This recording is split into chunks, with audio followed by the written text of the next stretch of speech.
Okay, we will go ahead and get started. I am recording this session so that you can share this with others on your team. Thank you very much for everyone who was able to join us today. Our topic is Sage CRE Field Accessibility.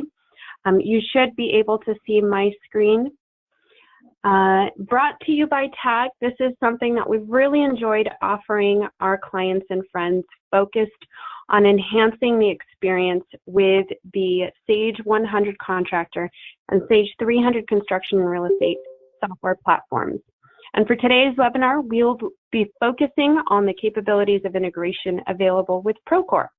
So if your organization is lacking methods for accurate and timely communicating between the field and the back office, we'll hit on those pain points and how this integration will effectively bridge that gap for you. We want to get you thinking about maximizing the power and technology that is available by combining these two top-of-the-line products and get away from relying on a single sheet of paper being shuffled from job site to work truck and then from desk to desk. I have many clients that still handle project management the manual way. So with that being said, it is my pleasure to introduce to you Bryan McCarthy, Sales Engineer at Procore. I'll go ahead and shift over access for him to share his screen. He's got a lot of great things to share with us today. So go ahead and take it away, Bryan. Great. Thank you very much. Are you? Is everyone seeing my screen today now? I can see it. Okay, perfect. Yeah, thanks for the invitation today. As stated previously, my name is Bryan McCarthy. I'm a solution engineer for Procore, based out in Austin, Texas area. Today, I was asked to kind of look at the Procore Sage integration. We would, kind of want to go through a quick level, a high-level overview of our construction financials tools, and then kind of flip over to show you guys a little bit about how it works between Procore and Sage 100 Contractor and Sage 300 CRE.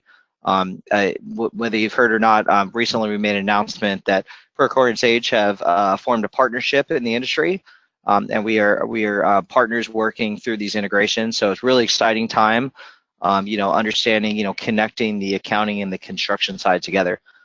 So thanks for having me again.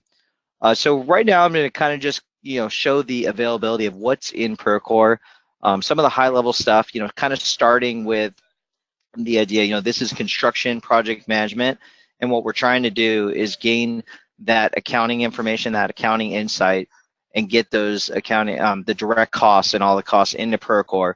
And with the advantage of the connector, now we're able to start tying some of the action, eliminating the double entry of certain data points. So, a lot of the construction controls are done. Typically, there's a lot of customers that are, working in multiple systems, fragmented systems. We're still printing out, seeing a lot of pen and paper, printing out documents in whatever system and giving them to the accounting for hand entry into an accounting system. And, that's a lot of double entry. So, what this connector is going to do is kind of save some of that double entry and get more efficient. The more, financial data that's more accurate in one place, obviously is going to allow the construction teams to focus on really managing their projects, managing effective budgets, and realizing those profits. Also with the connector, we're going to kind of give control. There's definitely control on the accounting side. Just want to, clarify that when you have a connected environment, that there's going to be a process where we are going to have the operations team working in Procore, sending over the stuff to an ERP integration tab, which is going to be kind of like the hold'em pot for the accounting approver or the gatekeeper to accept or reject into their system. And then once the costs are entered, such as the payrolls and direct costs and some of that stuff that is entered on the accounting side, that's still going to be entered on accounting, but now that's going to come to the budget through the connector. So those project teams are going to be able to see those costs reflected on their budget in essentially real time. It's on a 30-minute sync right now coming down from Sage, so really effective for the project teams. So here what we got is in the financial tools, you can see that these are all the financial tools that we kind of look at today. Here is the budget, and what I like to say is this is kind of the brainchild of the financial system in Procore. You set up original budgets. It's going to basically, real high level is kind of, we've got the budget side along with all the change orders, any budget modifications, anything that's pending for your upstream change orders. And then we're going to have the costs. Your committed costs are going to be the contracts and the purchase orders that we're generating at Procore. They're going to be live in the budget as soon as they're created.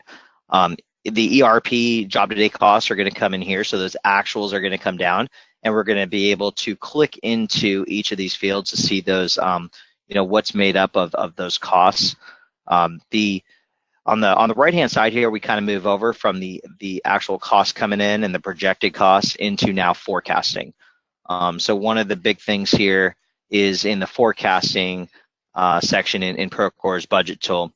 We'll be able to plug in additional monies for forecasts going forward, whether, if you have a lightning bolt, that's going to kind of show that, hey, we're forecasting to spend all the money, which is going to allow, to be the most conservative approach here. So Procore is actually by default set up like that. If you want to gain additional control to plug in maybe some manual costs that you you're going to spend on the project, you're able to flip to a manual entry, or as well use this monitored resource. So the monitored resource is just something to leverage that maybe you have multiple things going on. Like in this case, it's 2 superintendents are at a different time period. So there's different weeks remaining. They're paid at a different unit cost that you're plugging in, and maybe you're only charging them a job for a certain percentage. So all that data has been able to capture in the budget tool, and allowing that information, you would also be able to create snapshots. So we want people to save this information. I mean, reporting and financial accountability and kind of having that historical data is really key. We understand that you can create a snapshot, and it's going to basically lock down that information and preserve all your hyperlinks. So you'll still be able to go back into a job from a few months ago, and you'll be able to click into these cells individually. All the hyperlinks will be there, but you won't be able to edit any of these values. So at that point, that gives you just a really good way of going back to earlier data. You're also able to export that data from a previous time to both PDF and CSV. Anytime we want to get back to our data, we can go here and just get back to my main budget screen. One of the other really nice things is that, hey, there's a lot of columns here. This is kind of an out of the box. What you see here is out of the box. There's definitely configurability with Budget Tool. So you're allowed to, create new columns, create new source columns, create calculated columns, and change the title. So it's really flexible to allow, this tool to work within your business. These can be set up at an admin and deployed to all your jobs. So now we're starting to see, common views of the way people are looking at the budget to be able to get to that company level reporting. So now I'm going to move over to, just kind of on the change management process. A lot of this stuff, it's all about tracking, and financials is about tracking risk. Our change events tool is unique to the fact that we can be able to track those risks in the field in real time when they happen. So on our mobile tool, which I won't show today, there's the change event tool. Something happens in the field, very simple, just to hit the change event tool in the mobile app, hit create change event, take a picture, and now it starts showing up on a change event log. So now this is our risk register. So this process, now this becomes, the bread and butter of a kind of the construction process. So it's all about managing risk and tracking the information. So now we're able to use this work engine and do bulk actions where we're able to actually send out requests for quotes to get those items priced. We can include ROMs. We can use this screen to send out commitment change orders to subcontractors and downstream vendors, as well as use this to include for owner or upstream change orders to our clients. This information is going to be, there's different views you could do, different filters. You're able to bring in, if you're accustomed to using ROM values and seeing what are those pending costs going forward, you're allowed to bring those to your budget too. So it's really flexible system. Over in the Prime Contract tool, we have the Prime Contract tool is basically where we're going to house the Prime Contract, the schedule of values. Also, you're allowed to, you're going to be able to do invoicing through Procore as well. So in this case, I'll just kind of flip over the change orders. As we're using that change event tool that I just talked about, we're able to go in here and collect those individual change events and roll them up to a prime potential change order. So this is the stage where we're going to go ahead and get that owner or client approval. And once these are approved, we can roll these up into, whatever frequency, whether it's biweekly or monthly, into that prime contract change order. And then you'll start seeing, like in the Sage 300 integration, that we can start syncing this information out of Procore, which would allow us to go right into the Sage through the ERP connection. So flip it over to the commitments tool. The commitments tool is going to be where you're going to be able to write all your work orders or your purchase orders and all of your subcontracts or commitments. As soon as they are written in Procore, you're able to see those on the mobile app as well. There is a commitments tool in the mobile app, so your field users will be able to gain access to those scopes and all the change orders right on their devices in the field. They're also throughout our financials tools. There is the capability of using DocuSign for your workflows. We are a partner with DocuSign as well.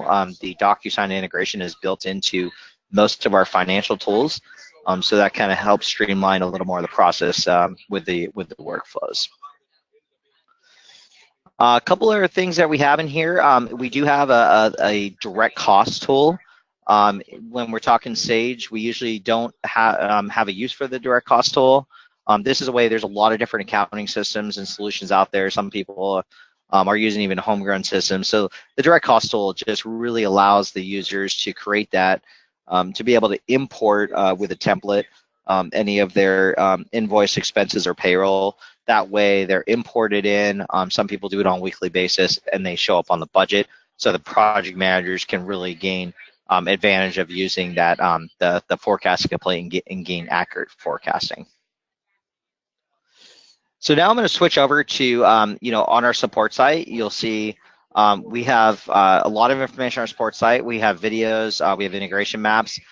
Today I was just going to pull up the Sage 100. We have an integration that we recently built. We launched the end of last year, which is the Sage 100 Contractor. It pretty much works very similar as the Sage 300 CRE. There are some vetting requirements that we need to make sure. That is something, if customers want to use this, is something that our solution engineering team goes through. But you can kind of see down, if you wanted to go back for reference, to go to the support.procore.com and look at the integrations, and all of our accounting integrations are going to be in here. The major differences between the Sage 100 and 300 is that the Sage 300 CRE connector is going to connect subjobs and phases both ways. And the Sage 300 connector also has the ability to receive a prime contract from Sage. It'll push down to Procore. And then once we go through that change event process and we get those prime contract change orders approved by our owner or client, you're able to send those back to Sage. So really eliminating the double entry, that the operations teams are managing that documentation, and we're pushing that back to accounting without having to double enter that information. So in this map, anything on the left-hand side here, this is kind of our Procore terms. This is all actions that you will be able to enter in Procore and send over to the Sage connector. And on the other side here, the stuff in green is all the actions you would take in the Sage 100 Contractor Edition and push down to Procore. So you can see that there's some flexibility. It depends on your business needs. Some people want to create projects on one side or the other, so we give you that flexibility.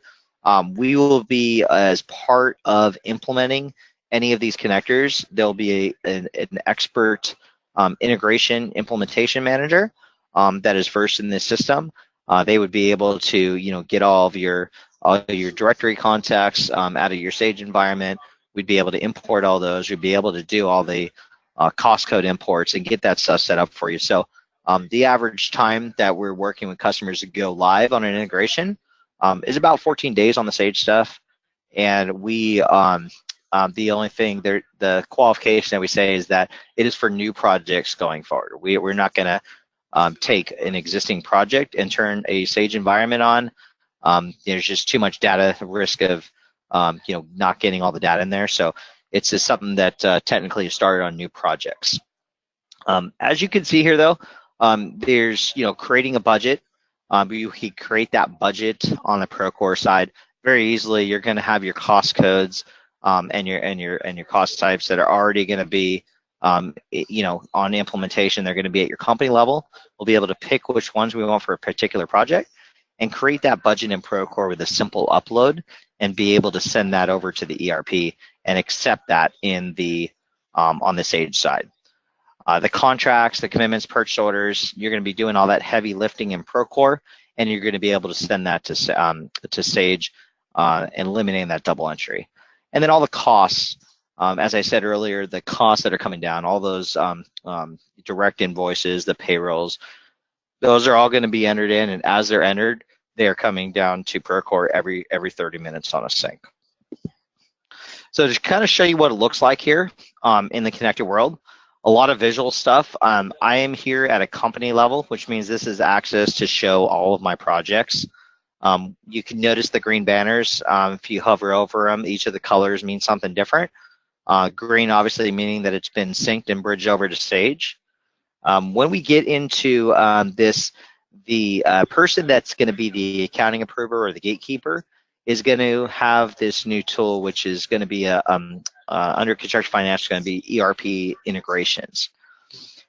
What that's going to give them is they are going to get on a daily basis, there's going to be a digest email of everything that's waiting in their court to approve. So they can look for that email and they can go in here, or they can simply log into Procore at the company level. They will have access to quickly click through all these different tabs and see what's waiting their approval. So in this case, here's the change orders. These are the commitment change orders. So these are the subcontract change orders. You can see that I have a couple different contracts. Real simple. It's an approve or reject.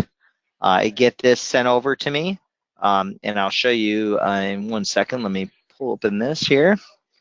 Someone on operations is going to be able to create that contract. And once they change the status to approve and they hit a button that says send to ERP, it's going to go over here to this holding pattern. When the accounting approver sees this, they're going to have full control before it goes into Sage. So if they want to open this up and look at it and make sure it's correct, cost code, everything, description is all correct, they would be able to accept it. It's going to automatically default with whatever change order. If you needed to change that identifier, you could, and you'd be able to export that. If there's something wrong with it and you want to reject that, real simple, you would just be able to go and hit reject, and a note screen will come up and it will be able to send right back to the person who sent it to you, and they'll get a notification as well so that they know that they have a correction to be made. So it works the same through everything. Cost codes, vendors, anything you're seeking through that map, it's the same approval reject process as far as what the accounting approver sees.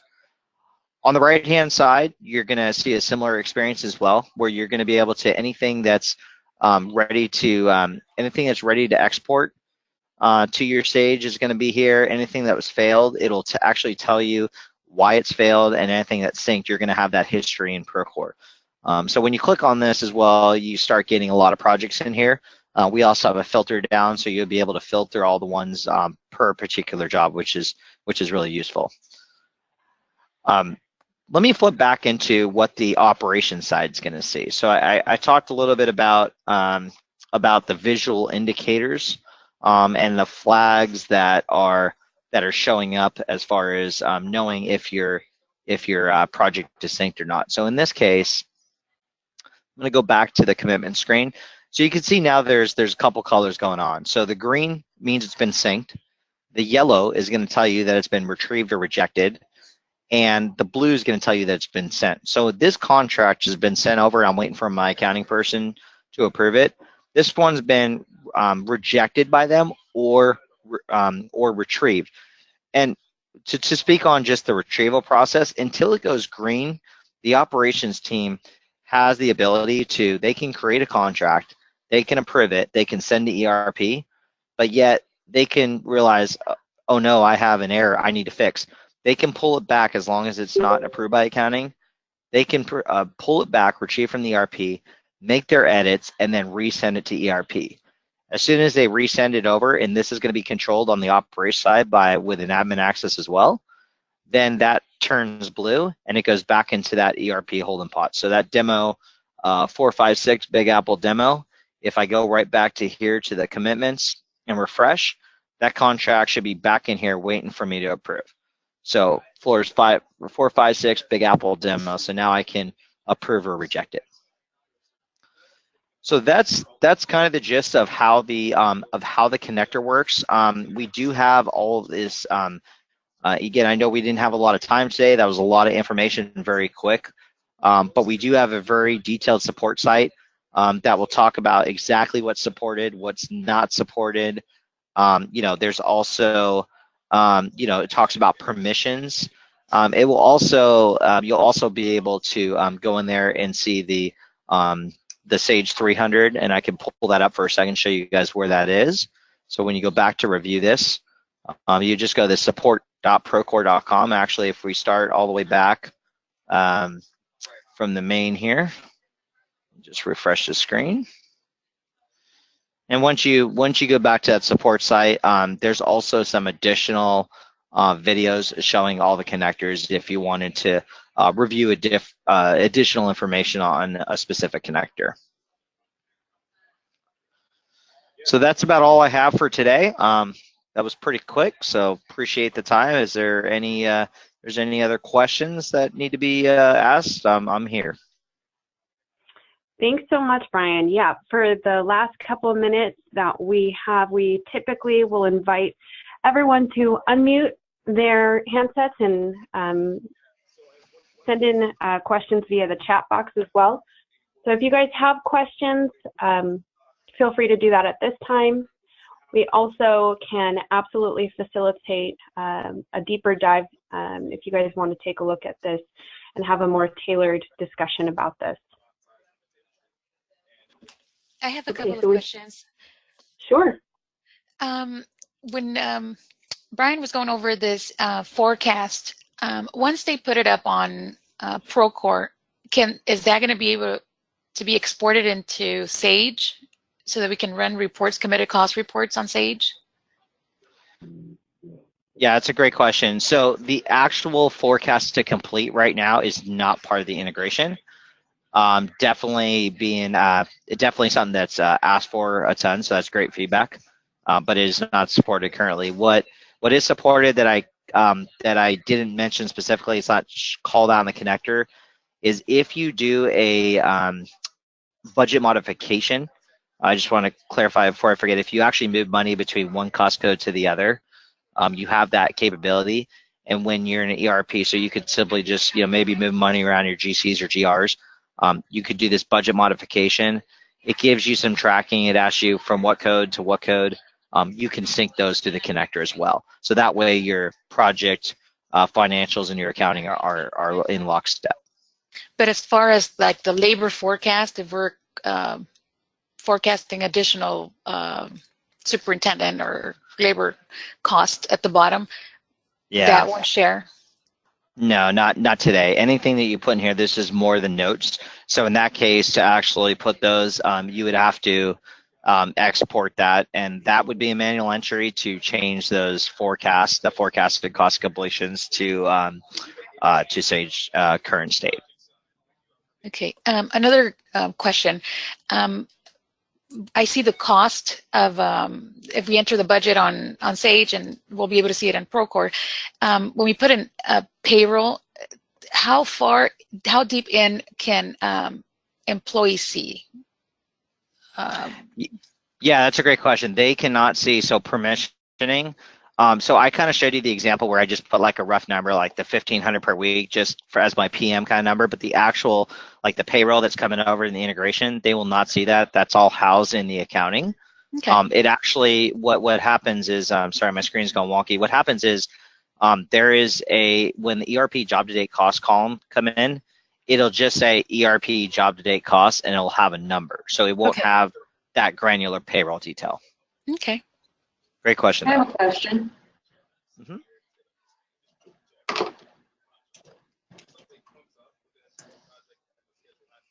Stacy, is that you? Yes. I don't know if you can hear me. We can hear you. We can hear you. Okay. Yes. Can the budget sheet be used like when you're bidding a job? Like a proposed budget, say?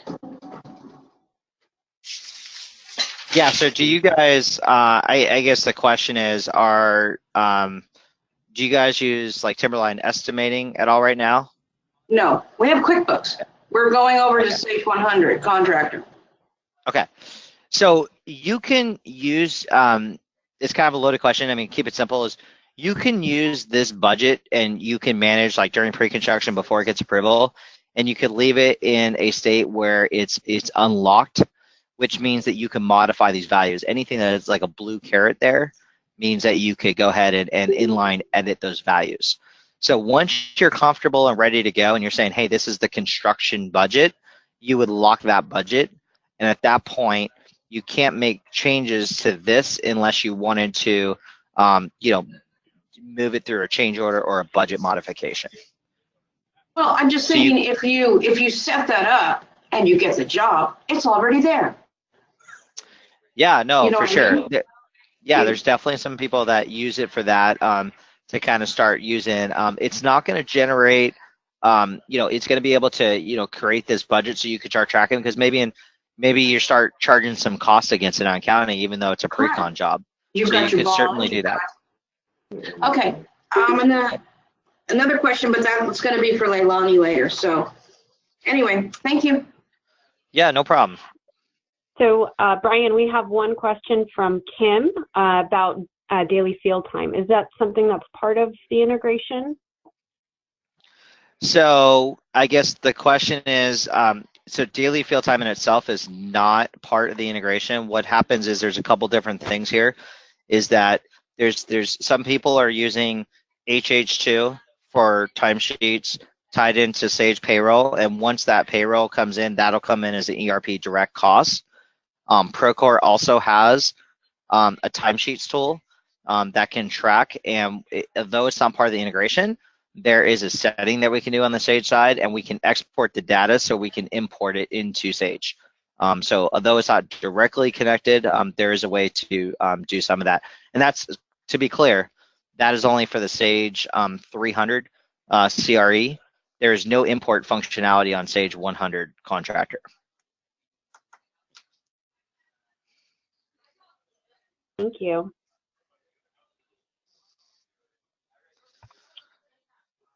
So I think that's all the questions that we've had. I hope that everyone had a lot of information that they were able to take from this today. We hope that everyone has a great rest of your week. And again, feel free to get in touch with us via email. Stacy, absolutely send over your questions to me, and feel free to get in touch for a demo. Thanks so much, Bryan. Yeah, thank you. Have a great day.